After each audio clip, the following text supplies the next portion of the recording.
Kalau ada orang mengatakan bahwa Salafi itu adalah bibit-bibit tentang terorisme, sebenarnya jawabannya sederhana. Itu menunjukkan bahwa Islam bibit terorisme. Kenapa? Karena Salafi itu maknanya nisbatun ila salaf, nisbat kepada salafus saleh ridwanullahi ta'ala alaihim. Siapa salafus saleh? As-sahabat, tabi'in, wa tabi'una tabi'in. Khairun nasi qarni tsumma alladzi yalunahum tsumma alladzi yalunahum. Jadi yang dimaksud dengan salafus saleh, sahabat, tabi'in, tabi'un tabi'in, generasi terbaik. Dan orang yang menisbatkan kepada mereka, menisbatkan agama kepada mereka dinamakan salafi. Jadi dinamakan dengan salafi. Maka berarti ketika orang mengatakan bahwa cikal bakal teroris adalah salafi, maka berarti cikal bakal teroris adalah para sahabat, para tabi'in, para tabi'ut tabi'in. Dan ini tentunya adalah ucapan yang sangat keji kepada Islam dan kepada umat Islam dan kepada para sahabat ridwanullahi ta'ala alaihim. Ya, dan ini jelas ya. Karena semua orang itu wajib menjadi salafi, dalam arti bukan harus bernama dengan salafi. Setiap muslim harus mengikuti salafus saleh. Wasabiqunal awwaluna minal muhajirin wal ansar waladina taba'ahum bi ihsan radhiyallahu anhum wa radu'an. Orang yang berorganisasi apapun harus salafi. Salafi bukan berarti seperti saya atau seperti siapa atau siapa, enggak. Yang dimaksud salafinya adalah mengikuti jejak salafus saleh, mengikuti jejak para sahabat, termasuk tidak melakukan bom bunuh diri adalah mengikuti jejak salafus saleh. Bagaimana mereka itu berjihad, kaidah berjihad seperti apa? Mengikuti jejak mereka. Bagaimana mendakwahkan Islam? Mengikuti jejak mereka. Siapa yang tidak mengikuti jejak mereka berarti tidak mengikuti Islam yang benar. Salat mengikuti jejak mereka, puasa mengikuti jejak mereka, berjihad mengikuti jejak mereka, berdakwah mengikuti jejak mereka. Karena manusia yang pertama melaksanakan Islam adalah para sahabat. Maka saya sering sampaikan bahwa orang yang tidak mengikuti jejak salafus saleh, tidak mengikuti jejak para ulama, itu Islamnya dari iblis laknatullah. Karena mereka adalah guru kita, mereka adalah jejak kita. Mereka adalah orang yang pertama melaksanakan Islam ini. Mereka yang mencontohkan bagaimana Islam itu didakwakan, bagaimana Islam itu diamalkan, bagaimana Islam itu disebarkan oleh mereka. Dan tidak akan sampai ke Indonesia Islam ini, dan tidak akan sampai ke dunia ini Islam tanpa kehidupan para sahabat ridwanullahi ta'ala alaihim. Dan salafi bukan berarti mengikuti Abu Qatadah atau mengikuti siapa, mengikuti syekh siapa, enggak. Mengikuti jejak salafus saleh ridwanullahi ta'ala alaihim. Dan tidak ada Islam yang tidak mengikuti jalur itu. Mengikuti jalur siapa? Imam Syafi'i. Mengikuti jalur siapa? Imam Ahmad. Mengikuti jalur siapa? Imam Malik. Mengikuti jalur siapa? Imam Abu Hanifah, Imam Auza'i, dan para ulama terdahulu. Tidak ada di antara kita yang bisa melaksanakan Islam tanpa bimbingan mereka, tanpa fikih mereka, tanpa penjelasan mereka, tanpa penjabaran mereka. Tidak ada. Kalau salah seorang di antara kita hari ini akan membaca Sahih Bukhari tanpa membaca Fathul Bari, itu sangat tidak mungkin. Kalau kita akan membaca Sahih Muslim tanpa membaca sarahnya Imam Nawawi rahimahullah ta'ala, itu sangat tidak mungkin hari ini. Bagaimana memahami hadis itu ketika mereka menggabungkan semuanya? Siapa yang mengajarkan berdakwah dengan lemah lembut para sahabat? Siapa yang melarang kekerasan para sahabat? Siapa yang mencontohkan bagaimana sabarnya para sahabat kita mendapatkan semua fitnah? Bahkan jamaah yang dirahmati Allah Subhanahu wa taala, contoh yang paling agung ketika Hajjaj ibnu Yusuf itu melakukan kezaliman, sejumlah para sahabat dibunuhnya. Lalu siapa yang paling sabar menghadapi fitnah di saat itu? Tidak terjadi gejolak, tidak terjadi kudeta, itu karena para sahabat ridwanullahi ta'ala alaihim. Demikian juga sisi lain, kaum muslimin pemirsa yang dirahmati Allah subhanahu wa ta'ala. Siapa yang mengajarkan kita agar kita sabar menghadapi pemimpin yang zalim, agar tidak melakukan kudeta, tidak melakukan pemberontakan, bahkan tidak melakukan apa yang dinamakan dengan demonstrasi. Walaupun di negara ini dibolehkan demonstrasi, tapi dalam pandangan ahli sunnah salafi tidak ada demonstrasi. Contohnya apa? Contohnya Imam Ahmad rahimahullahu ta'ala.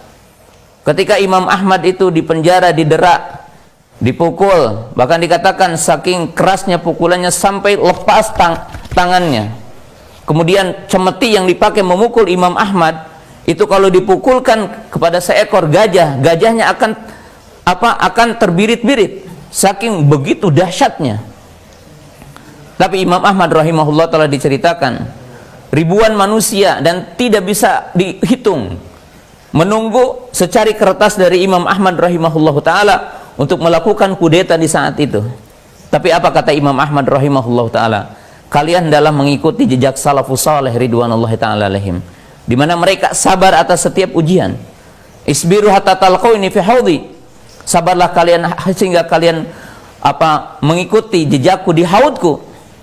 Jadi sabar kepada pemimpin yang zalim, yang tidak dinyatakan keluar dari Islam, maka itu akan diberi pahala, yaitu untuk mendapatkan haudnya Nabi SAW, yang luasnya sejauh perjalanan 1 bulan, yang lebarnya sejauh perjalanan 1 bulan, yang airnya lebih manis dari madu dan lebih putih dari susu. Siapa yang meminumnya tidak akan haus selamanya, yang gayung-gayungnya, cerek-cereknya adalah mutiara-mutiara dari surga. Ahli sunnah adalah sangat paham, salafiyun adalah sangat paham kepada ini, yang mengamalkan sunnah Nabi Sallallahu Alaihi Wasallam. Jadi ini perlu kita ketahui, ya. Adapun istilah Wahabi, pertama, tidak ada satu kewajiban bagi siapapun untuk intisab kepada Syekh Muhammad bin Abdul Wahab dalam beragama. Kita hanya berkewajiban mengagungkan ulama. Kita diwajibkan hanya untuk takzim kepada ulama, dan kita tidak perlu intisab kepada salah satu di antara mereka tentang agama. Intisab hanya kepada Islam, intisab hanya kepada sunnah Nabi Sallallahu Alaihi Wasallam. Selama saya belajar di berbagai tempat, tidak ada satu orang ulama pun yang menyuruh Anda harus bermadhab Wahabi, Anda harus bermadhab Syekh Muhammad bin Abdul Wahab. Tidak ada. Walaupun saya secara pribadi membaca, mungkin dikatakan 90% kitabnya Syekh Muhammad bin Abdul Wahab, dan tidak ada satu kalimat pun dari kalimat Syekh Muhammad bin Abdul Wahab yang membenarkan tentang terorisme, yang membenarkan tentang apa yang dinamakan dengan radikalisme. Tidak ada. Tapi kalau berbicara ini syirik, ini bertentangan, ini itu hukum syariat. Kafir syirik adalah hukum Allah, bukan hukum Syekh Muhammad bin Abdul Wahab, bukan ucapan yang dituduh orang salaf. Enggak. Al-kafiru ma kafarallahu Allah wa rasuluhu. Kafir adalah yang dikafirkan Allah dan Rasulnya. Dikatakan haram apa yang diharamkan Allah dan Rasulnya. Ya, semuanya adalah kembali kepada dalil dan Quran. Kemudian kalimat yang terakhir, kaum muslimin pemirsa yang dirahmati Allah Ta'ala, saya merasa yakin dan berdasarkan penelitian, tidak ada di dunia yang paling berhasil, ya, memberantas tentang terorisme secanggih Saudi Arabia.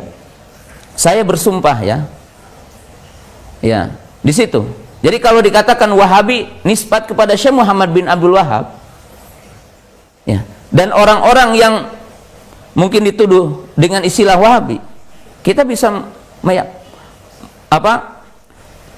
meneliti. Lihat fatwa Lajnah Daimah, lihat ulama Saudi, dari kita tahu Syekh bin Baz dan seluruh ulama, dan telah dibukukan dengan buku-buku yang begitu banyak. Jadi kalau dikatakan Syekh Muhammad bin Abdul Wahab ataupun orang yang dikatakan Wahabi, itu adalah merupakan cikal bakal dari terorisme atau radikalisme dalam arti kekerasan yang ada hari ini, maka itu sangat bertentangan dengan waqi. Karena sepengalaman saya, Indonesia, maaf ya, saya mencintai Indonesia dan saya mencintai ulama Indonesia dan saya mencintai pemerintah Indonesia. Tapi kita harus jujur, penanganan terorisme dan pemberantasannya tidak secanggih Saudi. Dan apa yang terjadi di sini tidak terjadi di sana. Menunjukkan apa? Bahwa betul-betul memberasa terorismenya, bukan sekedar kita berbicara omong kosong ya, tentang terorisme ini. Ya. Karena tentunya kaum muslimin pemirsa yang dirahmati Allah Subhanahu wa taala, terorisme ini atau yang dinamakan kekerasan ini tidak ada dalam ajaran Islam. Tidak ada satu cuil pun itu, kalau dikatakan seperti itu, yang mengisyaratkan bahwa Islam membolehkan itu. Tidak ada. Makanya saya tadi katakan amalun maladinalahu wala aqlalahu, yaitu sebuah aksi yang dilakukan oleh orang yang tidak punya pemahaman kepada agama dan orang yang tidak memiliki akal yang sehat. Nah, bahkan saya menganggap ya, ucapan tadi adalah merupakan ucapan radikal. Ya. Dan ucapan ekstremis. Kalau mengatakan bahwa cikal bakal adalah Salafi atau Wahabi, itu adalah kalimat yang ekstremis. Ya. Kenapa ya? Berbicara dengan kedustaan, berbicara dengan tanpa fakta. Karena kaum muslimin pemirsa yang dirahmati Allah Ta'ala, dengan dakwah ahli sunnah, dengan dakwah salaf ini, jutaan dan ribuan orang ya, mungkin yang terpapar dengan pemahaman ya radikalisme itu banyak diinsapkan gitu, walaupun tidak diproklamirkan gitu kan. Nah, ini kita harus betul-betul, dan kepada seluruh kaum muslimin pemirsa yang dimuliakan Allah Subhanahu wa taala ya, bahwa kita sebagai ahli sunnah mengatakan ya, bom bunuh diri bukan jihad ya, bom bunuh diri bukan jihad, dan pelakunya bukan mati syahid.